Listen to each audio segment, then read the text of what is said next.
ചില മക്കളൊന്നും പറയാം ഞാൻ 2 പ്രാവശ്യം കൽസാൻ പറഞ്ഞു, ഇനിയും പറയണോ? അയാൾ 1 പ്രാവശ്യമല്ലേ പറഞ്ഞോളൂ, വേറെ കൊണ്ട് പറയും. അപ്പോൾ എന്തു ചെയ്യും? താൻ കീഴോട്ട് പോവുകയാണ്.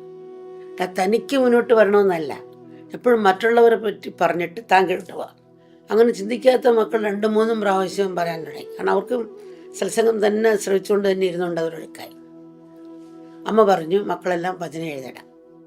ഒന്നും അറിഞ്ഞൂടാത്ത, അക്ഷരാഭ്യാസം ഇല്ലാത്ത, അക്ഷരം പഠിക്കാത്ത കുട്ടികൾ പോലും നാമം വാഗൊണ്ട് പറഞ്ഞു കൊടുത്ത് മറ്റുള്ളവരെ കൊണ്ട് എഴുതി ഭജനമ്മയുടെ കൂടെ പാടി. കുഞ്ഞുങ്ങൾക്ക് അക്ഷരം പഠിച്ചിട്ടില്ല, സ്കൂളിൽ പോയിട്ടില്ല.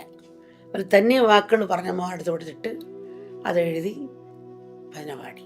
അപ്പം എല്ലാ കുട്ടികളും ആശ്രമത്തിൽ 1000കണക്കിന് ഭജന കൊറോണ സമയത്ത് എഴുതി. അപ്പം ഈ കഴിവ് നമ്മുടെ ഉള്ളിലില്ലേ? കഴിവ് നമ്മൾ ശ്രമിച്ചാൽ അത് തിരിച്ചെടുക്കാൻ സാധിക്കും. പൂർണ്ണചന്ദ്രൻ വരുമ്പോൾ വെള്ളം മുഴോട്ട് പൊങ്ങുമെന്ന് പറയും. അപ്പോൾ ആ പരമപ്രേമത്തിൽ സ്വയം നമ്മളിൽ ഉള്ള ശക്തി ഉത്തരിച്ച് വരും.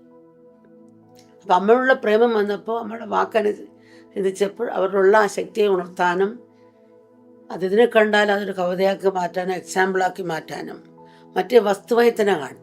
ഇപ്പം അതിൽ ഈശ്വരനെ കാണുന്ന പോലെ,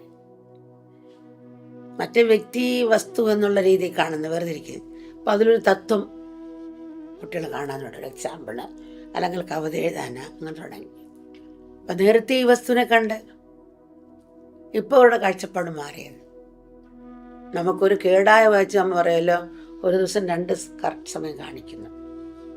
അതുകൊണ്ടാണ് കാട്ടാളെന്ന് വാൽമീകി ഉദ്ധരിച്ചത്. അപ്പം അഹല്യൊക്കെ കല്ലായിരുന്നു. കല്ലിന്ന് രാമൻ ചവിട്ടിയപ്പോൾ അഹല്യ വന്നെന്നല്ലേ പറയുന്നത്. എന്നുവെച്ചാൽ കല്ലിൽ നിന്ന് സുന്ദരിയെ സൃഷ്ടിച്ചു, ഈ വൃക്ഷത്തിൽ നിന്ന് ജീവനെ സൃഷ്ടിച്ചു, കല്ലിൽ നിന്ന് സുന്ദരിയെ സൃഷ്ടിച്ചു. ഇപ്പം കല്ലിൽ നിന്നും അതിൽ തന്നെ നമ്മുടെ സൗന്ദര്യത്തെ ഉദ്ധരിക്കാൻ നമ്മളൊരു ഉപാധിയാക്കുന്നുണ്ട്. വിഗ്രഹത്തിൽ നിന്ന് നമ്മളുടെ ഉള്ളിലെ സൗന്ദര്യത്തെ ഉദ്ധരിക്കാൻ നമ്മൾ ഉപാധിയാക്കുന്നുണ്ട്. എല്ലാത്തിലും ആ സൗന്ദര്യത്തെ കൊണ്ടുവരാൻ മഹാഭാരതം നമുക്ക് കാണിച്ചു തരും. നമ്മളിപ്പോൾ ഓരോ കഥാപാത്രങ്ങളാണ്. രാവൻ്റെ ലക്ഷണമുണ്ട്, അവനൊരു ശകുനിയാണ്, ഇതൊരു ഭീഷ്മരെ പോലുള്ള ആളാണ്, ഇത് നല്ല മനുഷ്യനാണ്, യുധിഷ്ഠിരനെ പോലെ തന്നെയാണ് എന്നൊക്കെ നമ്മൾ തന്നെ ഓരോ കഥാപാത്രങ്ങൾ വരുന്ന മന്ദര. അപ്പം ഇതൊക്കെ ഇന്നും ജീവിക്കുന്ന എല്ലാവരിലും എന്നുള്ളതാണ് സത്യം.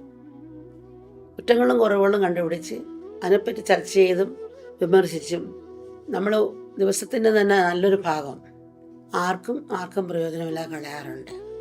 ഒരു മനുഷ്യായുസ് എന്ന് പറയുന്നത് അത്ര ഒരു നീണ്ട കാലഘട്ടമല്ല. നമ്മളറിയാതെ തന്നെ കാലം നമ്മളെ തിന്നുകൊണ്ടിരിക്കുകയാണ്.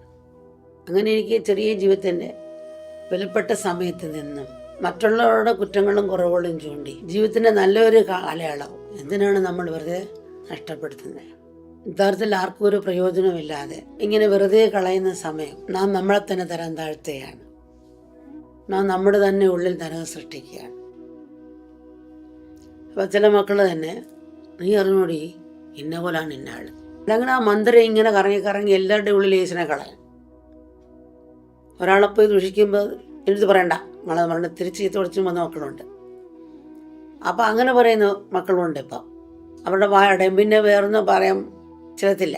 എന്നുடைய ബന്ധുക്കളായ നിന്നുடைய ഭക്തന്മാരെ എന്നെ രംഗത്ത് നിത്യം കാണുമാറാകണമേ എന്ന് നമ്മൾ പറയുമല്ലോ. അങ്ങനെയാണ് നമ്മൾ പ്രാർത്ഥിക്കുന്ന പോലെ. ഭക്തന്മാരാകുമ്പോൾ എപ്പോഴും സത്സംഗമല്ലേ പറയുള്ളൂ. നമ്മൾ തന്നെ ഭക്തന്മാർ കണ്ടാൽ അങ്ങനെ ആ സത്സംഗവും സംഭവങ്ങൾ അതോ പറഞ്ഞങ്ങനെ വാങ്ങിക്കും. ഭക്തന്മാരെ അങ്ങനെ ആയിരിക്കും പരസ്പരം. സത്സംഗത്തെ നിസ്സംഗത്തെ അവർ ആ ഒരു ഭാവത്തിലേക്ക് പോകും. ഇപ്പം മനസ്സാണ് നമ്മളിപ്പോൾ നിയന്ത്രിക്കുന്നത്. മനസ്സിനെ ഭരിക്കേണ്ടത് ആത്മതത്വമാണ്. ആത്മതത്വം മനസ്സിലാക്കുമ്പോഴേ മനസ്സിനെ നമ്മൾ അടക്കാൻ സാധിക്കുള്ളൂ. ആത്മതത്വമുണ്ട് കയറുകൊണ്ട് മനസ്സിനെ കെട്ടാൻ പറ്റത്തുള്ളൂ.